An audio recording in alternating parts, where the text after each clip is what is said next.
Olá, galera, tudo bem? Professor Roberto no Geografando com mais um Geocast sobre blocos econômicos.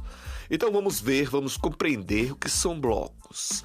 Você sabe que as economias mundiais, qualquer país que seja, busca o desenvolvimento e fortalecimento de cada economia. Tanto os países pobres ou os países ricos, os chamados ricos desenvolvidos, e pobres subdesenvolvidos, têm adotado uma forma de fortalecer seus círculos de amizades como uma estratégia para facilitar a questão dos fluxos, quer dizer, as mercadorias, vender as mercadorias que eles produzem, né? E a circulação das mesmas e do dinheiro.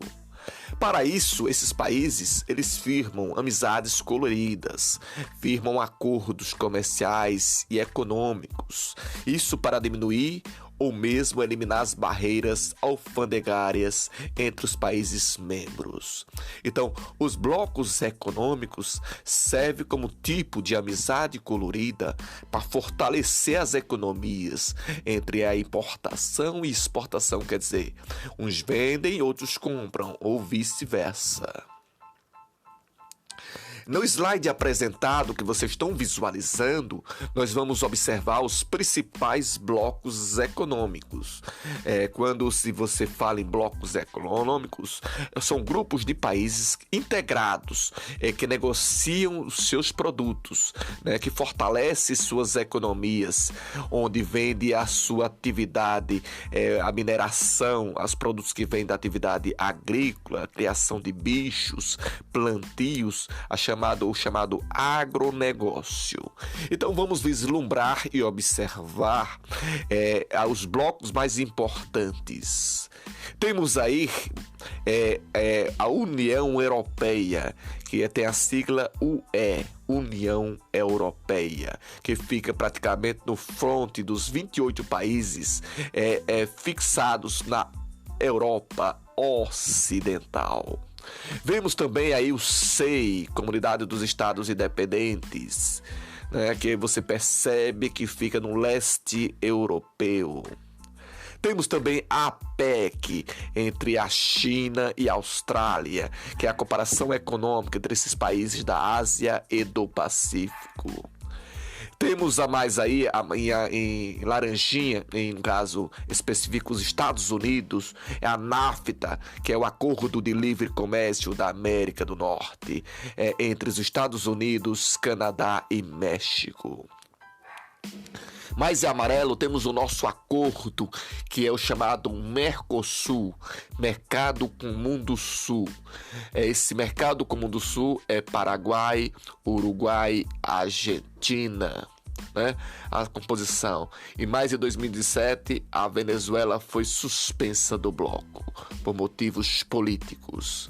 E temos outros também, como no lado oeste da América do Sul, o chamado Pacto Andino, onde esses países entre si vendem e compram suas mercadorias com maior efetividade. Então, essas relações que a gente colocou aí em pauta são os principais blocos econômicos do mundo. Vamos observar por que e como surgiram esses grandes blocos, sabendo que é um processo recente.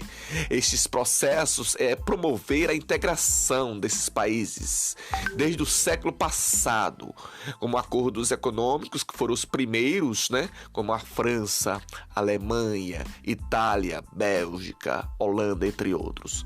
Foram os primeiros, né, blocos econômicos que surgiram.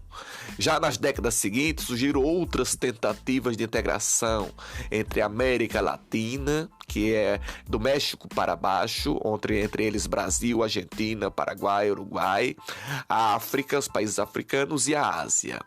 E hoje os países dos blocos econômicos se fortaleceram em 1990. Essa integração dos países dos blocos econômicos, já a partir da década de 90, com a integração econômica da União Europeia e a criação de outros acordos, como eu frisei, o NAFTA, o Mercosul, a APEC, entre outros, na fortalecimento dessa amizade colorida.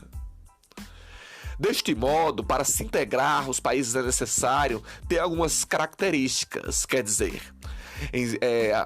a primeira característica, zona de livre comércio. O que quer dizer zona de livre comércio? Os países eliminam as barreiras tarifárias para estimular as trocas comerciais e investir entre si. O exemplo é a NAFTA, que é formada pelos Estados Unidos, Canadá e México.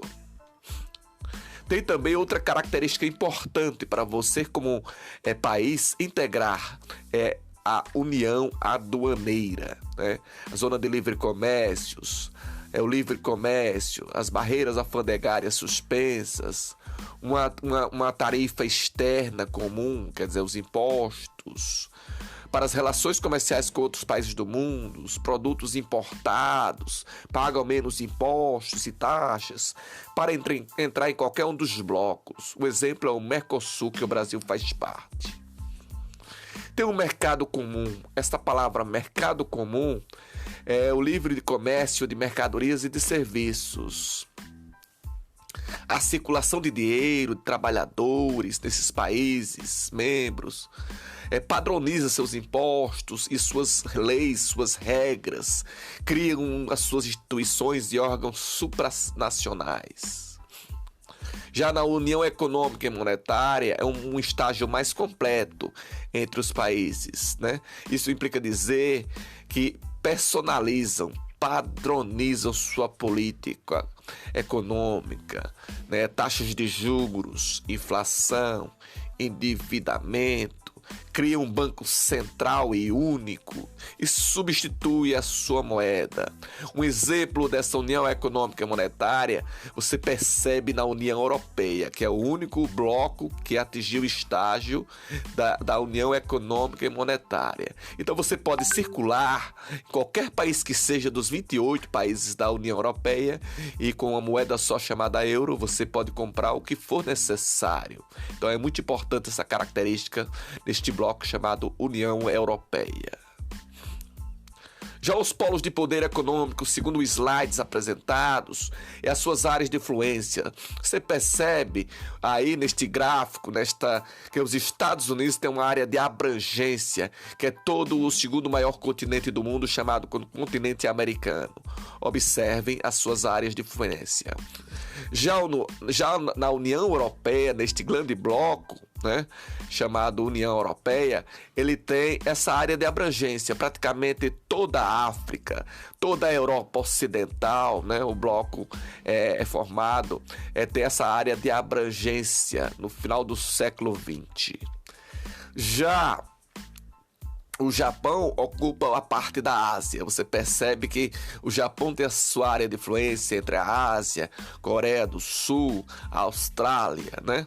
Toda a parte que cabe a parte do novíssimo mundo chamado Austrália, Nova Zelândia e as suas ilhas em sua volta. Isso é a sua área de poder econômico, de influência.